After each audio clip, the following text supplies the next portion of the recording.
So if you hadn't seen or heard anything about this, that's what we're going to talk about today.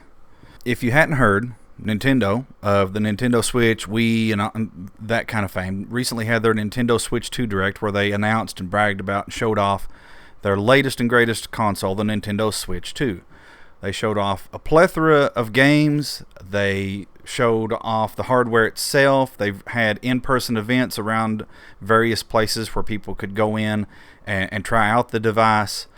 One of the things that they avoided talking about at their Direct, however, was the price of the console. And that's because despite moving some of their manufacturing to Vietnam and Cambodia to try to avoid the tariffs that they knew U.S. President Donald Trump was going to levy against China, they're still charging $450 for the base model of the console with no games included. If you want to get the version of the console that comes with one game included, that's Mario Kart World, you're looking at $500. And they sort of know their customers. They know who buys their products the most, and they know kind of sort of like the upper limit of what those people are going to be willing to spend. And so the $450 starting point asking price is not something they were particularly proud of. They just told people, hey, go look at the website. But they did have pre-orders that were supposed to start here in a couple of days. However, just a few hours after Nintendo had their Switch 2 Direct, U.S. President Donald Trump announced sweeping tariffs on basically the whole world. And I don't just mean the 5, 10, or 15% that like most people levy for their tariffs. We're talking Vietnam, 46%. Cambodia is getting 49%. Anything you get that's made in China is going to be tariffed at 54%. And so that price, $450, that starting price that they knew was already at the upper end of palatable for most people, is now going to be even higher. The Mario Kart World game, $80 for a Mario Kart game. That's wild. That's a lot of money for a Mario Kart game. And like I said, $450 for the version of the console that doesn't even come with that. So if you take the cheaper of the two consoles, which would be impacted less, $450, and you tariff that at the lowest of those three countries that we know may be involved in manufacturing the Nintendo Switch 2, 46%, that's going to push the price over $650. $657 for a Nintendo Switch 2. Now, it probably won't jump that much because I'm assuming that Nintendo would be smart enough to put some amount of breathing room in the prices that they did announce, because they knew there was going to be political instability, especially here in the United States, considering who's in the White House and what he said on stage that he was going to do with regards to tariffs. He said tariffs was his favorite word that week. I always say tariffs is the most beautiful word to me in the dictionary. Because tariffs are going to make us rich as hell. It's going to bring our country's businesses back that left us. So I would assume they would put some amount of breathing room in their pricing structure, so it may not go up the full 46%, but I wouldn't be a bit surprised if the price of the console jumps at least another $100. And so now you're looking at $550 for a Nintendo Switch 2 through no fault of Nintendo's. Now, there's a lot of things that you can fault Nintendo for. I'm not a big fan of Nintendo's corporate environment. I love their games, but I'm not a big fan of Nintendo as a company. But this is not their fault. This is President Donald Trump's fault.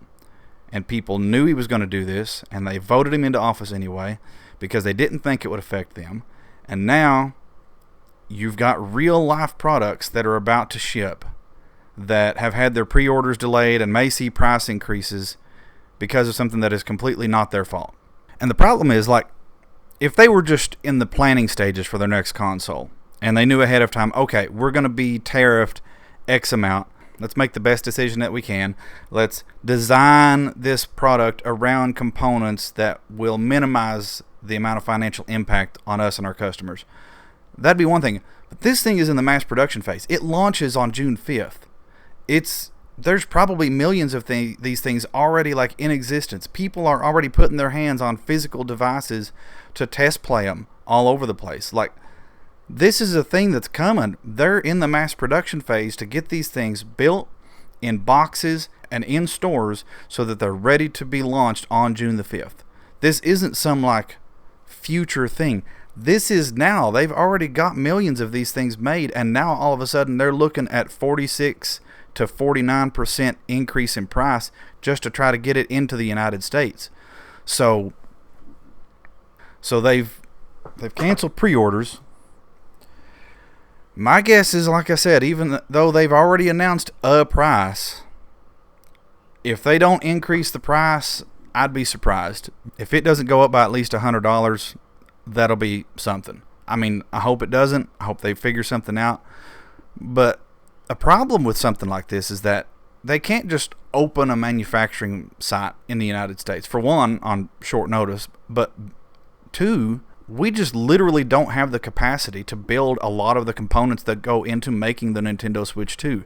Even if they made a deal with somebody like Honda or Toyota or somebody that has capacity in the United States to build stuff, a lot of the components that go into it, we just don't make here domestically in the United States. So even if they assembled it here, they would still have to import components and parts from other places, and all of those are going to get hit with the tariffs as well.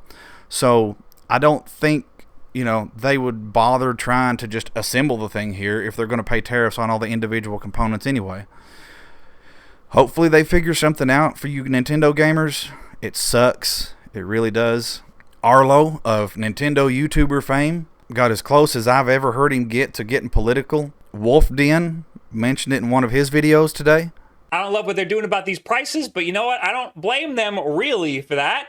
I blame the market and our fucking stupid-ass country right now. Pre-orders got delayed. Isn't that fun? Are they going to delay the release of this stupid thing? Are we going to be able to get it for $450, or is it going to be charged up the ass? I didn't vote for this, man. I voted for Kodos. And the bad thing is, I'm not going to sit here and be like, oh, I told you so. But I went out last year, toward the end of the year, when I kind of figured he was probably going to win the election, and I ordered myself my new Minisforum desktop PC it's got like 64 gigabytes of RAM. I made sure we all four of us had Steam Decks so that everybody had like a little gaming device. And we do some gaming on that too because it's more powerful than the Steam Deck. But I tried to make sure that we were set up with regards to electronics before the guy took office, because he told everybody what he was going to do. And you can't act surprised when he lives up to his word. We had people at Lowe's telling us that they were already making plans on jacking up the prices on certain appliances for that very reason, because they knew that the tariffs were coming. Well, here they are. So if something doesn't change and Nintendo doesn't figure something out, heck, they may even have to delay the launch of the console or something, or they may just minimize the number of them that they send to the United States. Like, if we're going to charge them an extra 46% tariff on imported stuff, we're a huge market. We're a really big market. So they have a lot of motivation to try to figure something out to work with us. But there's going to come a point where they realize there may just not be any working with us to be done. And so they may just minimize the number of units that get shipped to the U.S. to minimize the financial impact on them in the hopes that something changes politically. So, I don't know. It sucks. It really does. And that's what happens when you go from 5 to 46% tariff on imported goods. You're not going to save American companies. You're going to screw American consumers who are already making less than they ever have relative to the top 1% in the history of the country. So I just wanted to vent, brain dump, get a little political for a moment, and talk about what's going on. The Nintendo Switch 2 pre-orders have been delayed, and if things don't change, you may be spending north of $600 on a Nintendo Switch 2 that barely rivals the Steam Deck or the ROG Ally X. And they were already talking $80 for some of their games. Those will probably go up as well, especially the physical versions of them. I don't know if the tariffs would apply to digital imports, like digital purchases of games, especially if like the files are hosted on an American server. I don't know how that would work, but cartridges would certainly be hit by the tariffs on physical imports. And the problem is, I paid over $600 for my Steam Deck OLED. I've paid about what they're asking for the Nintendo Switch 2 now. I paid $450 to $500-ish for the other 3 Steam Decks.